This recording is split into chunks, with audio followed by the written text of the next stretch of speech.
Well, good day to everyone. Welcome to another edition of Someone You Should Know. I hope everyone is doing well and staying safe. It's still in turbulent times, and every week it seems like there's new issues that come up, but we're going to get through this. We're going to get through it together. And hopefully, we'll get through it with kind of diversions like things like Someone You Should Know. Every Friday morning, we're here to find people that have interesting stories and backgrounds to share with you, to get your mind off of everything else and really just sit back and relax and enjoy. And today I've got somebody that a lot of people tell me I've got a great voice, but I've got a guest on today that probably puts my voice to shame because I welcome into the show Ron Jones. Ron, welcome. Good morning. And you just got that deep, rich voice, which I love. Ron Jones, as nice as yours, but it's okay. I'll live with it. And I love your accent too. You got a great kind of Southern accent. You're originally from Memphis. Am I right? That's correct. Memphis is the hometown. Well, Ron is the creator and founder of Memro Music.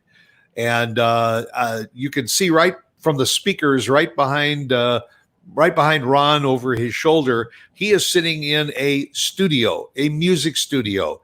And Ron, go ahead and start off by telling our listeners and everything a little bit about who you are and what Memro Music is all about. Well, as you stated earlier, I'm from Memphis, Tennessee. I grew up in a music family. There were mainly two avenues that we traveled. Either you were going to be a musician or a pastor. So my dad was the pastor, so I had to be the musician. But anyway, grew up in Memphis, started taking piano lessons when I was 6 years old because my father was determined that someone was going to play that instrument that he had sitting in his home, also for his church. So I'm the baby of the family, so I was the last one, so I had no choice in the matter. But anyway, I went through all my high school years playing different instruments, piano being my best. Picked up the trumpet in middle school, which allowed me to get my college scholarship in band, and went on to the University of Arkansas in Pine Bluff and majored in music. At that particular moment, I was kind of infatuated by military science. So I got it. Every freshman had to take military science at the school. And of course, my instructors were so sharp and kind of persuaded me that that's something that I should do. So I spent time in the United States Army, flying helicopters. I ended up being a general's pilot, but unfortunately, that career didn't last long because of an accident that we had. So I'm just thankful to still be here. After the military, I went back to Memphis and started pursuing my music career again. I started teaching music in the school system as well as doing performances. And at that particular moment when I was teaching a lot of my school children that we did performances, the parents were so excited about what their children were doing. They wanted me to start teaching them privately. At the time, I had no interest in it, but I kept getting asked to do that. So that's what I eventually did in 1988. And I grew to the point that my private music lessons was paying me more than the school system. So it became quite exciting for me. Of course, I played for several different people, mainly being in the gospel realm for probably the last 30 or 40 years. But I've also had the privilege of playing for some other artists along the way. So here I am, Memro Music. We teach children how to, or adults, how to play piano, and I'm also a vocal instructor. So I can do either. And it was interesting because I studied a lot about you, and you have been pretty well focused in the music business, whereas a lot of people start off in some type of a corporate job doing something, and then they bounce to another career and finally end up settling into a current career. But you have pretty much been in that musical mode your entire life, as you say, starting out at 6 years old, and one thing I'm very curious about is where did the name Memro Music come from? Is there any relation to Memphis in there? Well, if you take the first three letters and then the first two letters of my name. So my stage name is Memphis Ron. So I just abbreviated that to Memro. Okay. I kind of got that feeling. You've given away my secret, my kryptonite. Dave, see, everybody knows now. It must have been fascinating for you to grow up in a city like Memphis, because a lot of people maybe aren't really aware of the fact that Memphis really was one of the foundations and one of the starting blocks for rock and roll going back into the 50s with Stax Records and Sun Records.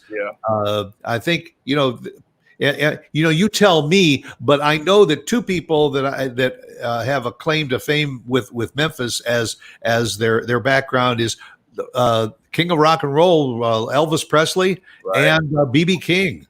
Yes. And I mean, there was an awful lot of others that came through Memphis. There's still some Memphis recording studios. In fact, I think did I read that the Grammy Award winning song from 2016, Uptown Funk, I think was recorded in the Royal Studios in Memphis. Yes. So Memphis. For those that are listening and watching, Memphis has got a very, I think it's two prongs. Memphis is known for its musical roots, and also for why is the name escaping me? The Children's Hospital there. St. Jude. Yeah, St. Jude Children's Hospital. I mean, two phenomenal things that Memphis is known for, and such a rich history. You grew up with that history. So, were there people in the Memphis scene going back in the 70s and the 80s and everything that you looked up to, and they were kind of your mentors? Yeah, yes, that's true. I think you forgot Justin Timberlake and Isaac Hayes. And I mean, there are so many. Maurice White came out of Memphis for Earth, Wind, and Fire. Wind, and Fire. There are so many. But to be honest, my mentor and the person I looked up to mostly was my first cousin. And his name is Lester Snell Jr., and he was the music director for Isaac Hayes. And there's a very popular movie that has been out for years, but they've redone it several times, Shaft, where he was the one that actually wrote the song Shaft for Isaac Hayes. And so, yes, I've had some great mentors along the way in Memphis, not to mention the rich gospel scene that we have had forever. Do not forget that we are also the barbecue capital of the world. and I will add to that the Memphis barbecue is a lot different from other barbecues. The Kansas City barbecue and Detroit barbecue and some of the other street barbecues from around the country and all. The Memphis has its own recipe. And its own flavor, and you got to try it sometime. I mean, Memphis is a fascinating city. And also, it's a great city to visit because you can actually stay in a hotel right down in the center of town and be within walking distance of. There's a minor league baseball team there, the Redbirds. You've got the Main Street where B.B. King's restaurant, all the rest of what street is that? Beale Street. Beale Street, right? And Beale Street really is only about 4 or 5 blocks long. Yeah. The main part of it. So I mean, there's an awful lot of music and culture that's all crammed in a very small area that you could easily cover by foot. Yeah. So did you start playing in the Memphis scene with bands, or playing on your own around Memphis before moving on to the Texas scene? Yes, I did. As I stated earlier, I was more so in the gospel realm than the other realms, but yes, I played for several different bands along the way, and it's just enriching to be able to do such a thing.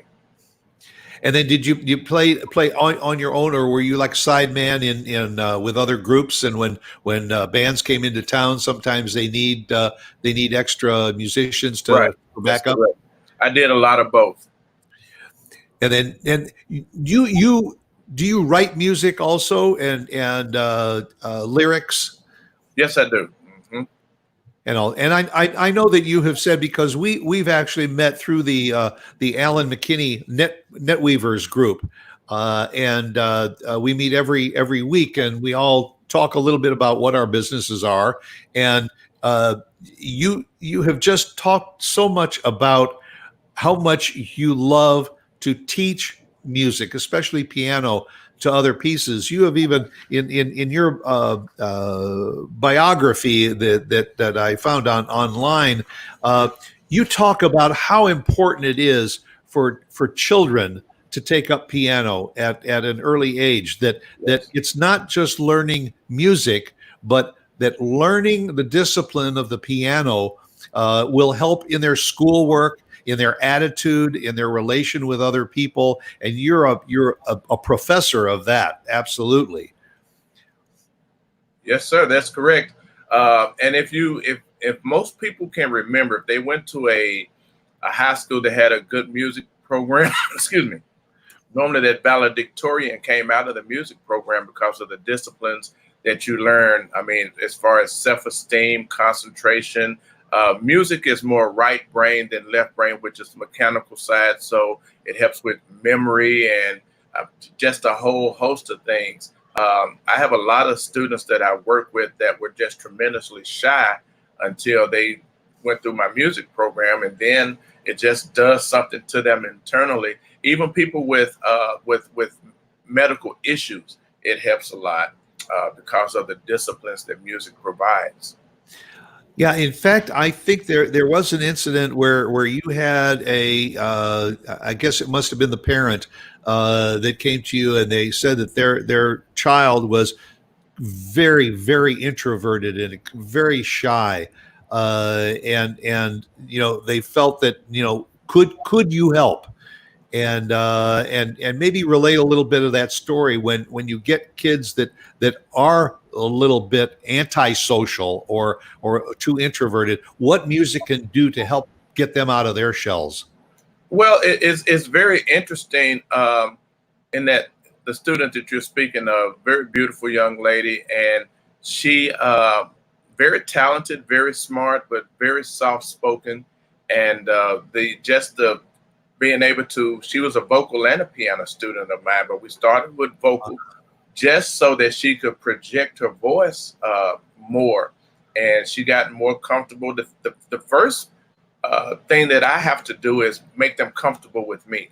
So we go through different things, and just so that they can relax, and then we start working on, okay, how do we project so that we can be more confident in what we're doing.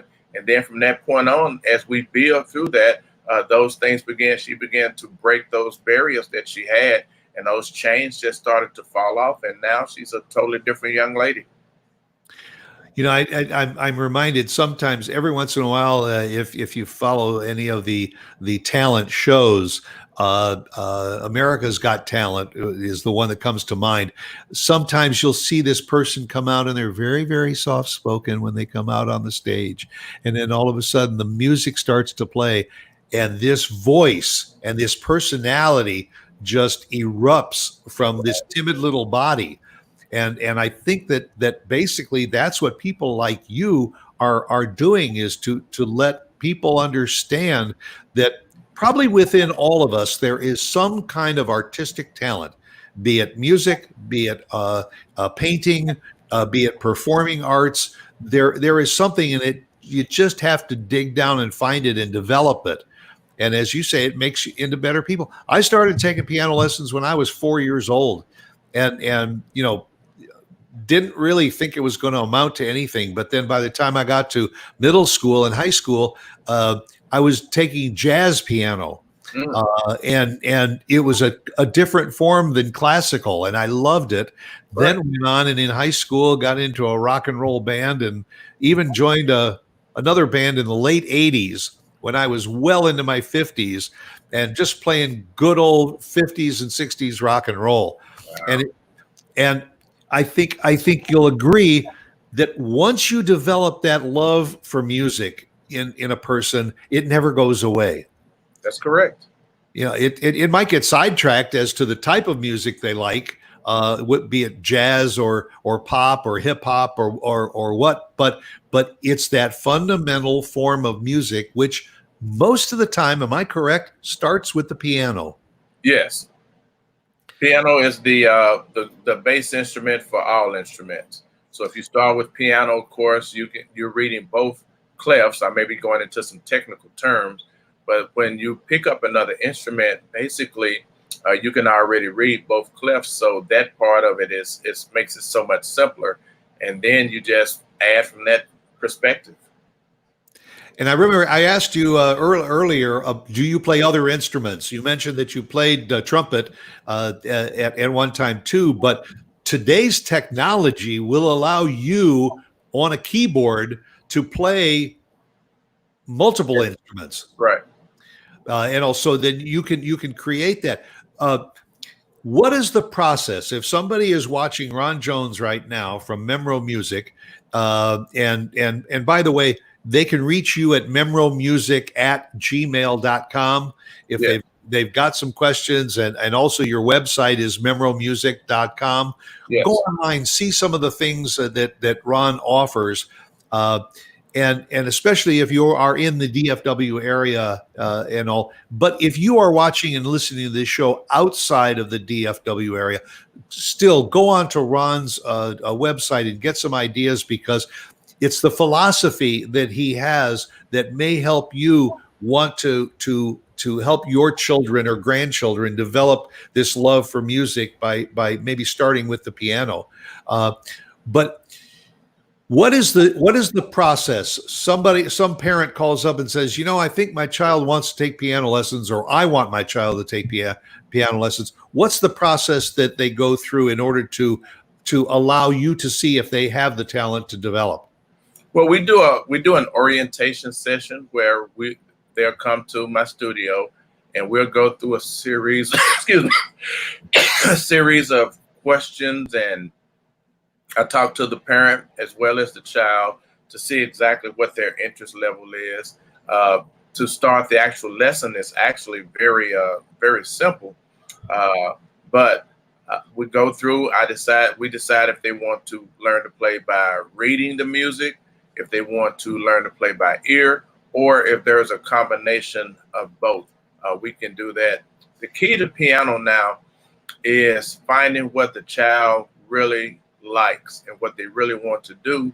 That way that they will stay with you. The old way that we grew up, where you played out of this book for 10 years, and that is a thing of the past. So we don't do it as strenuous as we did back in those days, but we still do that because music scholarships are still unlimited throughout the United States. What most parents don't realize is that your child can get a music scholarship to any school they so desire. All they have to do is pass the audition. And that's where I come in to ensure that they are able to pass that audition and go to any school that you want to, and never have to pay a dime for them to go to school. I wasn't aware of that, and that's a good point, and that's a good point for any parent that's listening to the show right now, is that if your child is taking piano lessons, get them to practice. Get them to fine tune their craft, because it could allow them a partial or a full scholarship to go to school. And whether they use that to launch their lifelong career, or whether that just becomes that love of music and the hobby around what they're doing, it's a win-win.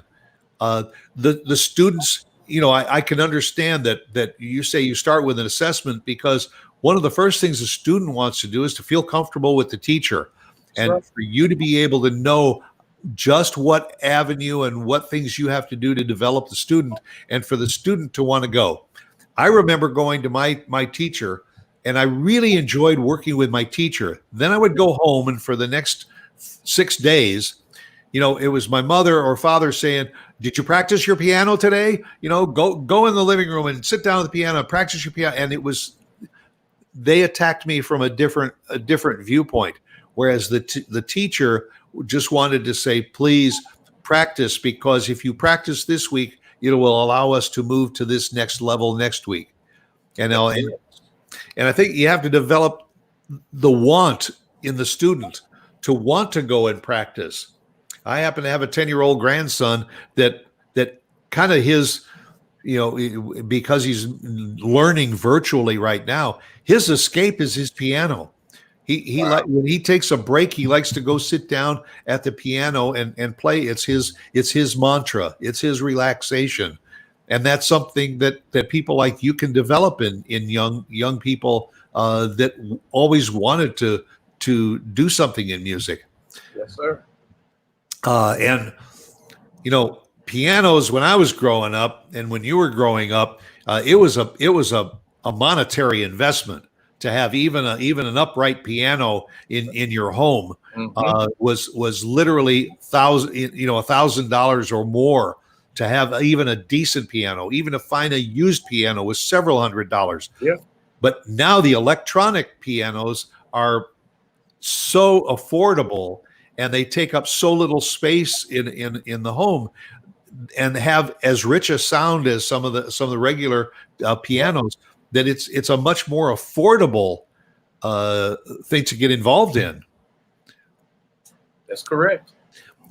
Now, you do you write jingles? Do you ever get involved in the commercial aspect of music and doing soundtracks or something for commercials or for corporate videos and all? Yes, I have in the past. I'm not currently doing it, but I have done that. Yes. And have you also, you talking about working with students, have you found that this sequestering of people in their homes and all, are you working with some of these students virtually, or are you still working with anybody in the studio? Well, it's mainly virtual right now because of the pandemic. I still have a few that I go see because I know they've been sequestered to the home for the most part, but most of my students right now we're doing virtually. Has that become a challenge for you, or it just is an adjustment? No, it's actually it's turned out to be a great way to teach now. I didn't think, I thought it would be challenging, but no, it actually it has not been. Well, then now I can kind of change my tune a little bit, because talking about trying to get people that might be interested in you and Memro music, they don't necessarily have to be in the DFW area. They can be anywhere in the country. If they're interested in learning piano, they can do it virtually, because once this whole pandemic is over, then is it safe to say that you'll continue to work with some students virtually? Oh, yes, sir. Like my college students, they go away to college even before the pandemic, and they still wanted to study with me. So, of course, if they're in a different state, they would just send me the music that they're working on, and we would still go through what they had to do, even though they have a college instructor. But we've been together for so long, and I'm able to communicate with them on a different level in some cases than their college professor. So, yes, virtual lessons are ideal.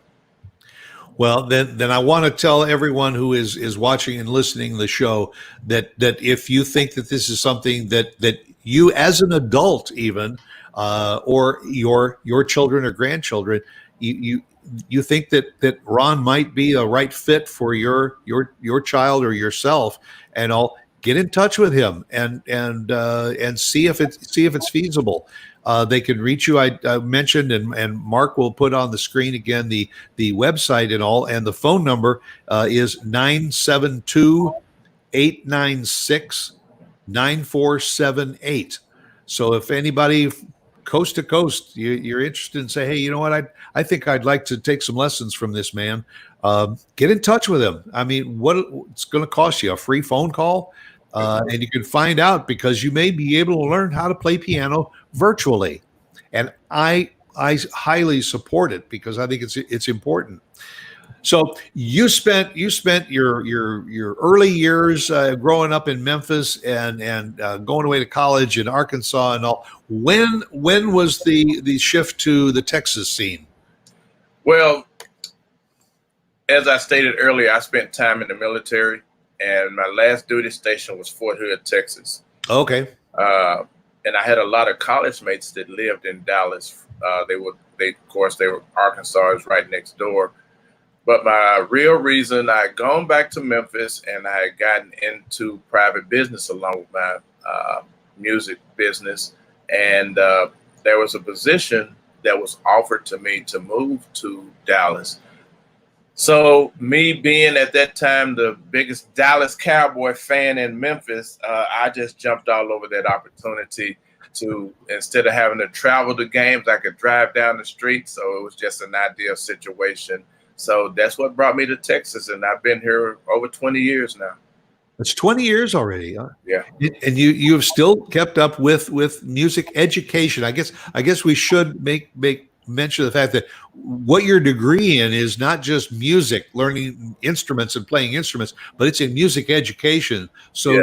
you know what you're talking about when you're talking about theory and Right. and the educational process for young startups Right. and developing them. But the other side of Ron Jones was that you were out there in the scenes. You were playing with the bands, and you mentioned a couple of people that you had collaborated a little bit with, people that involved with Isaac Hayes. And not too long ago, there's a very, very big name that you had an opportunity to play with. Tell us a little bit about that occasion. Okay, I'm gonna say this first. Not only do I do it privately, but I also work at a school that we teach group piano and also recording, audio engineering here in the Metroplex. So Oh, okay. I teach daily there. Then I do my private school in the afternoon. But yes, I grew up. I was a fan of two artists that I call 1A and 1AA. Because they were equally in my book. One was Prince, because he was just a musical genius that could play anything. And my first love was for Stevie Wonder. And you go back and you look at those little memory books we had in high school. I had Stevie Wonder and Prince just pasted all through it. So unbeknown to me, the church that I was affiliated with at the time had Stevie Wonder's sister-in-law there. We didn't know that she actually wrote a lot of Stevie Wonder songs. She had a beautiful voice in my choir because I was over the music department. And unfortunately, a couple of years ago, she passed away. So, we were having a funeral. We knew that she had an affiliation with Stevie Wonder. And in actuality, he came to the Metroplex right before and had a concert right before she passed away. But anyway, we were at her homegoing ceremony, and of course, I'm playing for the service, and while here walks in, with the procession of Stevie Wonder, and I'm like, okay, I'm still trying to play, but I'm keeping my eyes on him, because that was my childhood idol growing up. So he was going to do a performance, not a performance, but do a song for the funeral. So when it was his time, I got up to get off the piano. He told me, no, I want you to play. And I was like, oh God, here we go. I was praying that I did not mess this up at all. So he told me what key he wanted to be in, and I played along with him. And he sung first, and then he pulled out this gigantic harmonica and went to town on it. So I'm following him, and we're going along, and we had a great time. So after the service, I got an opportunity to talk to him and take some pictures with him, and it was just the thrill of my life.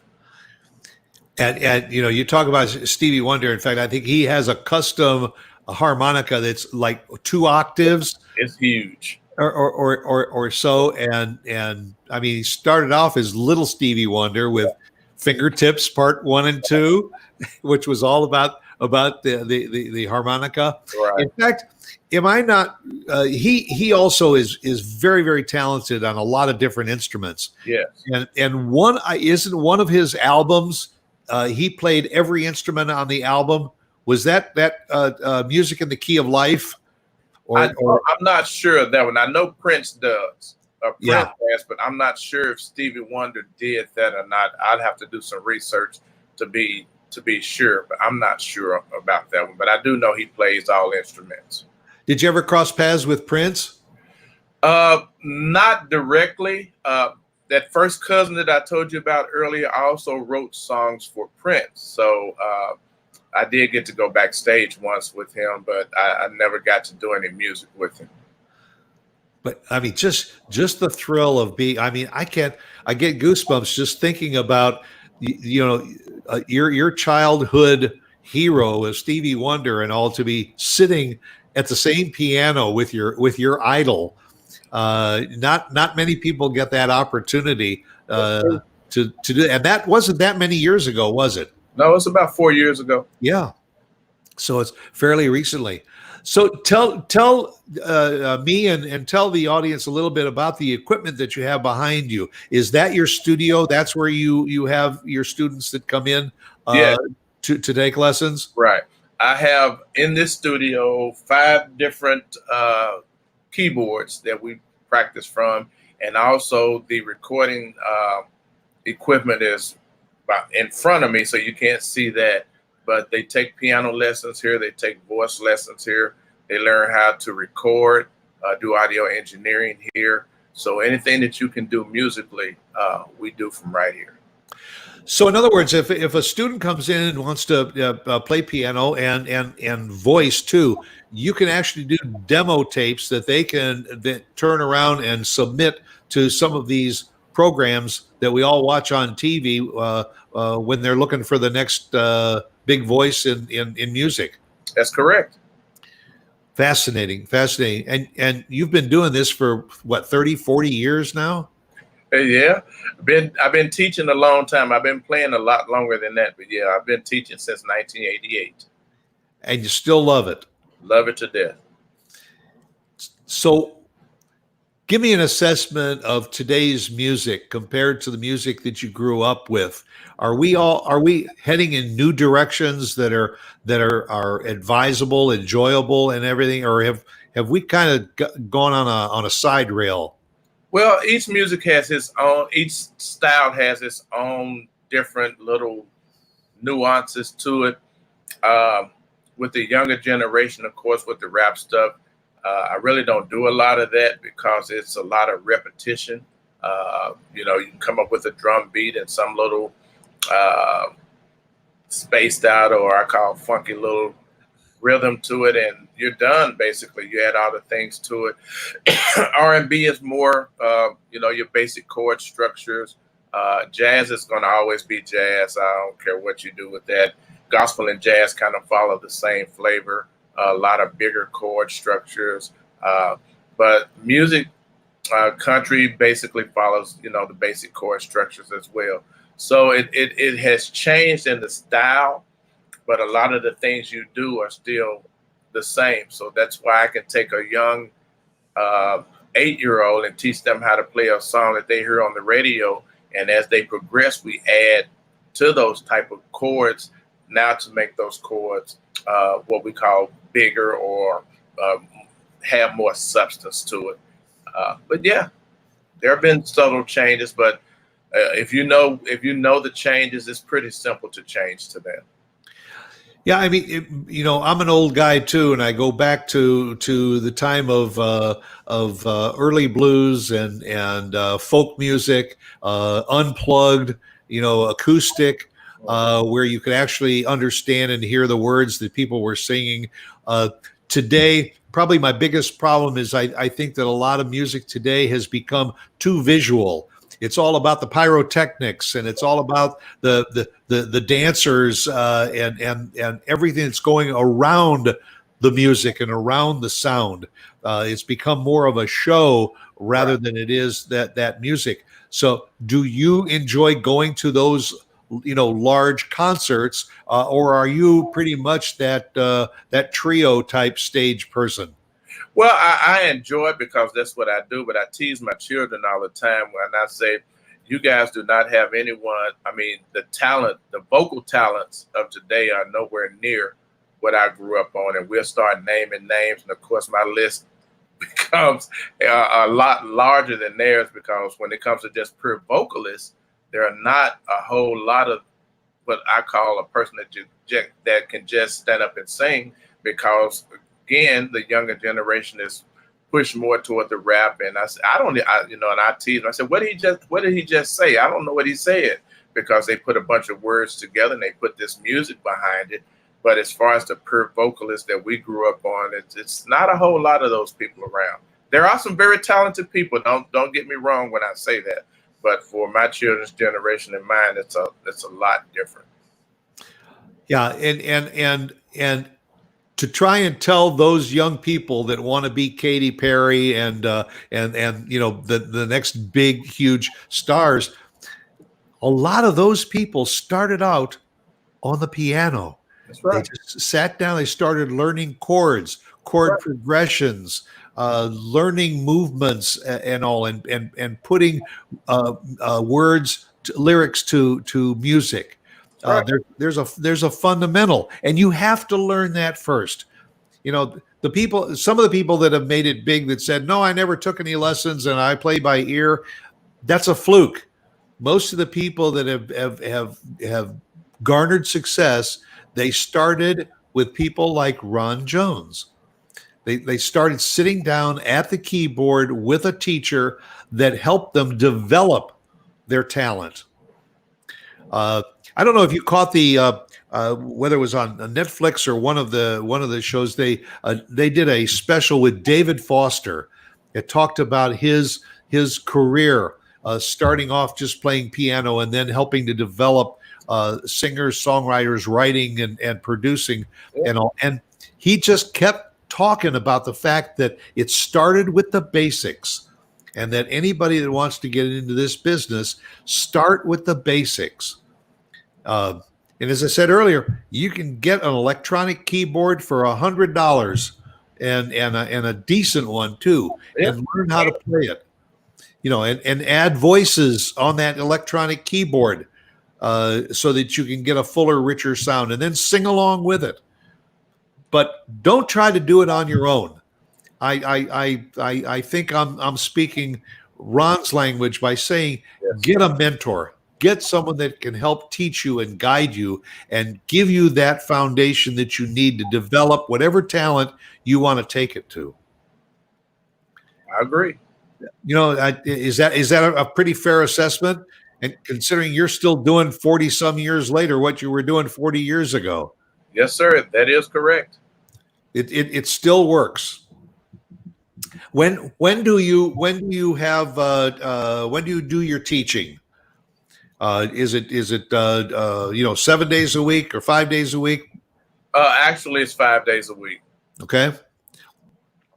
So, folks, if you're interested in learning more about, music with Ron Jones, Memro Music, go online, give him a call, check it out. And again, I think we established you don't need to be local. If you're living in Seattle, Washington, and you say, I like this guy, and I certainly love Stevie Wonder, so I'd like to maybe learn how to play piano from somebody that has followed him and played with him. Give Ron a call. Fortunately, with virtual connections now, you can learn how to play piano no matter where you are in this country or wherever you are in the world. You can learn how to do it virtually. Obviously, I think you probably would rather be sitting down side by side with your students to help develop them, but virtually is a good option. Yes, sir. Well, Ron, thank you very, very much for taking the time to be with us. I'm glad we could share your story.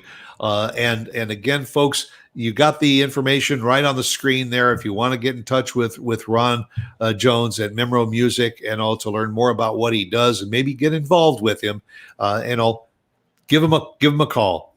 Ron, you go out and make it a great weekend and a great week. And thank you very, very much for taking the time to be with us and telling everybody about Memro Music.